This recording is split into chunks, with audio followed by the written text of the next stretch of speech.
want to bring in our political analyst, Stephen Maynard Caliendo, to talk more about that Senate race. Lots to talk about here. Stephen, thanks for waking up with us for a second morning in a row. Sure. We appreciate it. Happy to be here. Let's pick up where Darius left off and talk about Stratton's projected win, at least in the Senate primary. A lot of Chicago help and day of voting help. Are those two factors key to her win? A lot of Pritzker help is a big factor there too. I mean, I think one of the things that we can take from last night is that money matters, but it is not the only thing that matters. And so I think that when you start to weigh the importance of J.B. Pritzker's voice and stamp, I think that's where it matters. Can I really quickly ask Absolutely. you, were you surprised by the margin of the projected win, though? Because it had been, she'd been closing the That's gap. right. He was in the lead, and then suddenly she wins by, what, 7, 8 points? Yeah, I think, and that's where the polls were accurate, I think, the whole way through, and it was largely because Raja was in the race so early and so much. And I think if you ask regular folks on the street, who did you see more ads from, they're still going to probably say Raja because they've been thinking about him for so long. But toward the end there was a push, and then again, I think it was the J.B. Pritzker stamp that really made a difference. I was going to ask, what do you think did it? I think it was that. I think it was that, and I look. It's very clear at this point that J.B. Pritzker has captured the imagination of the Illinois populace, and so he didn't get involved in very many races. He only got involved in 2, I think, but this one was the most important one, and it wasn't without controversy. I mean, there were folks. The Congressional Black Caucus, for instance, was not happy that he had been so heavy-handed in terms of his endorsement of Juliana Stratton, even though they can understand why. They wanted to see a little bit more of an open primary, and sometimes that happens. That elected officials stay away. But you saw also in the Danny Davis race and some other places where there was a shoulder tap. Certainly Chuy Garcia is the most obvious place that there was a shoulder tap. Yeah. Right, exactly. And so picking one successor is not without precedent, especially in U.S. House races, particularly in majority-minority districts. There's a long history there. Let's talk about the Republican side now of the Senate primary. Don Tracy, former head of the GOP party in Illinois. He has aligned himself with Donald Trump in many ways. How is that shaping up in your mind? Is it going to be even a contest at all, or absolutely not? I don't think it'll be much of a contest. I think it's going to be determined by what happens in the summer, how the war goes, how the economy goes. If Donald Trump looks like he's going to be an albatross, then I think then there's going to have to be some separation there. The other question is going to be whether the National Republican Party wants to spend any money to try to flip this seat. My guess is that their money will be better spent elsewhere, trying to hold on to seats that they're afraid that they may lose. Texas is a place that I might point to.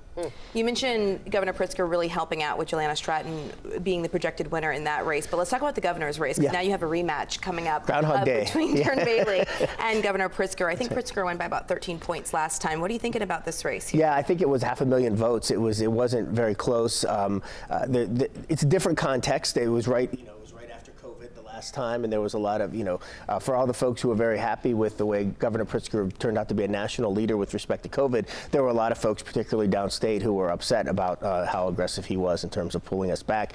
This is a completely different world, and I think Darren Bailey is going to have some decisions to make too in terms of how closely he aligns himself with President Trump, with the National Republican Party, with the kind of policies that that they've been advocating. Certainly, we know that J.B. Pritzker is going to leverage his criticism of Donald Trump to his advantage. I have to ask you quickly, what specifically do you think Darren Bailey has to do differently to try to even close any sort of gap in November? I don't think there's anything he could do. In other words, he is who he is. I think if anything, he's a more sympathetic character. He suffered a tremendous family tragedy in between the last time he ran and now.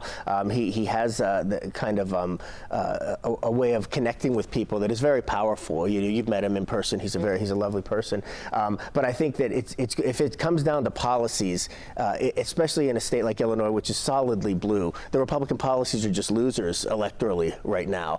In states like Illinois. It doesn't mean that they're losers nationwide, but we're going to see probably a very big swing in the House of Representatives nationally, Democrats taking control, and the Senate might flip as well. So he's, even in a governor's race, while that's separate from what's happening nationally, there's going to be headwinds for sure for Darren Bailey. Well, there's so much more to talk about. That was just 2 races. So, Stephen, stick with us. Bring back our political analyst, Stephen Maynard Caliendo, a dean and professor, of course, too, at North Central College. Stephen, Schakowsky's held that seat for, almost 30 years. That's right. A very, very long time. What do these results potentially mean for the direction of that district? Is Biss even more, if you will, progressive than Schakowsky, or maybe a little bit, although not as progressive as Kat Abigazela. And I think that was the race actually that I was the most interested in, because it's hard to disentangle the fact that she sort of just showed up recently, and that was a big part of the campaign, is she wasn't really from the district and she just kind of plopped down there.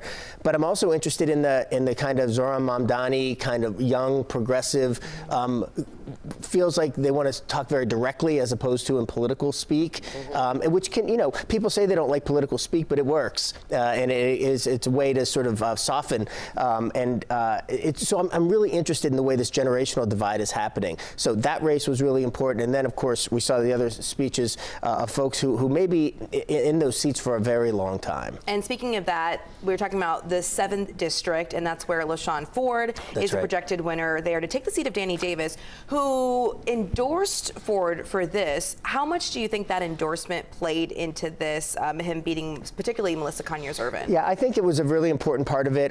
We mentioned in the last segment that sometimes in these districts that are majority minority districts and that you have long time serving, particularly African-American members of Congress, the shoulder tapping is very much a common thing.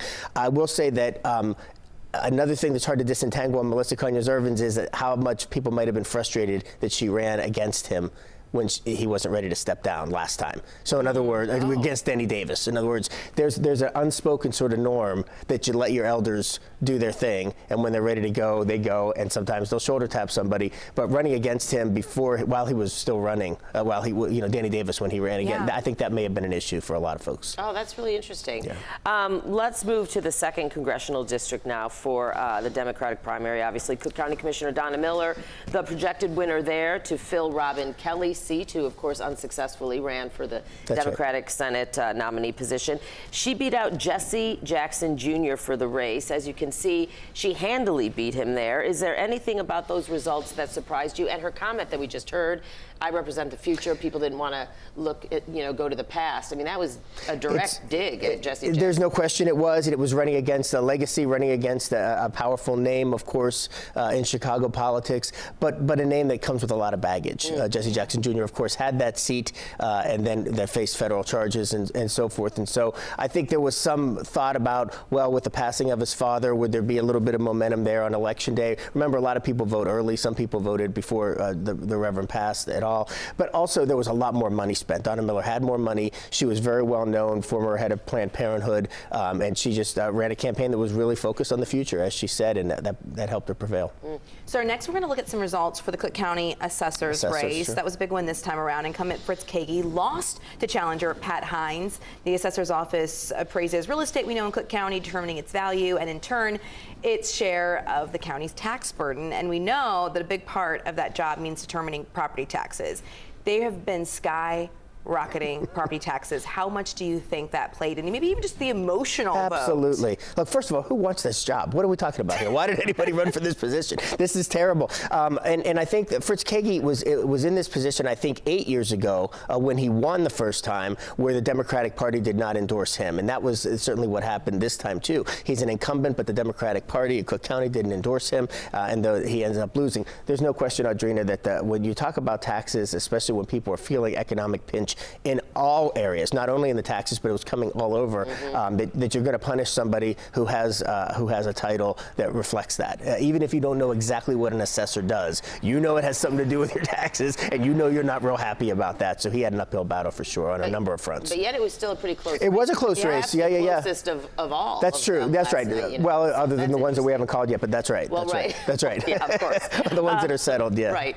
One last question. I think we have to talk about voter turnout. Yesterday morning, we were saying, hey, look, early voting totals are up compared to years primaries past. But, we know more than 396,000 people voted in Chicago, but it's only 26%. 26% of Chicago's nearly 1.5 million registered voters. First of all, are you surprised by, this is not new, but are you surprised by that? And what could this mean for the general election turnout? I am embarrassed about yesterday. I was so celebratory that we were going to have this big turnout. And what we found out happening was it wasn't that more people, it was just that more people voted early or more people voted by mail. And so the convenience of voting in those other forums, especially on a day that's super cold, that never helps election turnout when you have a cold day. But what I had hoped was that those in-person numbers would hold and they'd be bolstered by. It's disappointing. It's disappointing. Look, these are, especially when you're talking about primary races that are really going to be determinative of who ends up in office. And that's, for the most part, that's what's happening here. I don't want to dismiss what we're going to be facing throughout the summer and the challenges we'll have from Republicans. But the truth of the matter is that most of these races were decided yesterday. And for 3 out of 4 Chicagoans to stay home, or Illinoisans, excuse me, to stay home is problematic. Yeah. Yeah, I mean, I'm a big believer in voter turnout, in 26%. Well, democracy's on the ballot, and look, we know that we have sort of authoritarian strands coming not just here, but in Europe and other places, and so democracy is more important than ever. These are the times we have to step up and show it. It's not a spectator sport. Stephen, thank you so much again for joining us. We'll catch up with you in the next hour. Again, still so much to talk about as we're getting results in.